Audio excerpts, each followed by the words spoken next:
ସ୍ଥାନୀୟ ବଳିଆପଣ୍ଟା ଡମ୍ପିଂୟାର୍ଡ ପ୍ରସଙ୍ଗରେ ଏନ୍ଜିଟିର ନିର୍ଦ୍ଦେଶକୁ ପ୍ରଶାସନ ଫୁ କରିଦେଇଥିବା ଦେଖିବାକୁ ମିଳିଛି। ଏନ୍ଜିଟିର ନିର୍ଦ୍ଦେଶ ସତ୍ତ୍ୱେ ଅଳିଆ ପାହାଡ଼ ଏଯାବତ୍ ନ ହଟିବାରୁ ସ୍ଥାନୀୟ ବାସିନ୍ଦା ଦହଗଞ୍ଜ ହେଉଛନ୍ତି। ଏହି ଘଟଣା ଆଜିକାଲିର ନୁହେଁ, ବର୍ଷ ବର୍ଷ ଧରି ସ୍ଥାନୀୟ ବାସିନ୍ଦା ନାହିଁ ନଥିବା ସମସ୍ୟା ଭୋଗ କରୁଛନ୍ତି। ବଳିଆପଣ୍ଟାଠାରେ ପୁରୀ ସହରର ଅଧିକାଂଶ ସ୍ଥାନରୁ ଆସୁଥିବା ବର୍ଜ୍ୟବସ୍ତୁ ପକାଯାଏ। ସେଠାରୁ ବର୍ଜ୍ୟବସ୍ତୁ ମାଇକ୍ରୋ କମ୍ପୋଷ୍ଟିଂ ସେଣ୍ଟରକୁ ନିଆ ନଯାଇ ସେହିଠାରେ ହିଁ ପୋଡ଼ି ଦିଆଯାଉଛି। ଏହାର ପ୍ରଭାବରେ ସ୍ଥାନୀୟ ଅଞ୍ଚଳର ଜଳ ଓ ବାୟୁ ପ୍ରଦୂଷଣ ବଢ଼ିବାରେ ଲାଗିଛି। ସେଠାକାର ଜନସାଧାରଣ ବିଭିନ୍ନ ରୋଗରେ ଆକ୍ରାନ୍ତ ହେବାରେ ଲାଗିଛନ୍ତି। ବର୍ଜ୍ୟବସ୍ତୁ ପରିଚାଳନା ଠିକ୍ ଭାବେ ନ ହେବା ଓ ଆବଶ୍ୟକ ଡ୍ରେନେଜ ବ୍ୟବସ୍ଥା ନ ରହିବା ଯୋଗୁଁ ସେହି ଅଞ୍ଚଳରେ ଅସ୍ୱାସ୍ଥ୍ୟକର ପରିବେଶ ସୃଷ୍ଟି ହୋଇଛି।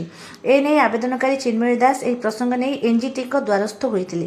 ଏନ୍ଜିଟି ସେଠାରୁ ଅଳିଆ ହଟାଇବା ପାଇଁ ନିର୍ଦ୍ଦେଶ ଦେଇଥିଲେ, ମାତ୍ର ତାହା ଆଜି ଯାଏଁ କାର୍ଯ୍ୟକାରୀ ହୋଇନାହିଁ। ବଳିଆପଣ୍ଟାର ଅଳିଆ ପାହାଡ଼ରେ ଶୁକ୍ରବାର ରାତିରେ ନିଆଁ ଲାଗିବାରୁ ବ୍ୟାପିଥିବା ଧୂଆଁରେ ସାହି ବାସିନ୍ଦା ଅସ୍ତବ୍ୟସ୍ତ ହୋଇପଡ଼ିଛନ୍ତି। ବୟସ୍କ, ଛୁଆ, ରୋଗୀ ଶ୍ୱାସରୁଦ୍ଧ ପରି ଅବସ୍ଥା ଅନୁଭବ କରିଥିଲେ। ପୌରପାଳିକା ଅନ୍ତର୍ଗତ ଗଡ଼ବଡ଼ ସାହି ସାରଗୋଦାମ ନିକଟରେ ବର୍ଷ ବର୍ଷ ଧରି ସହରର ସମସ୍ତ ଆବର୍ଜନା ସେଠାରେ ଜମା ହୋଇ ପାହାଡ଼ ସୃଷ୍ଟି ହୋଇଛି।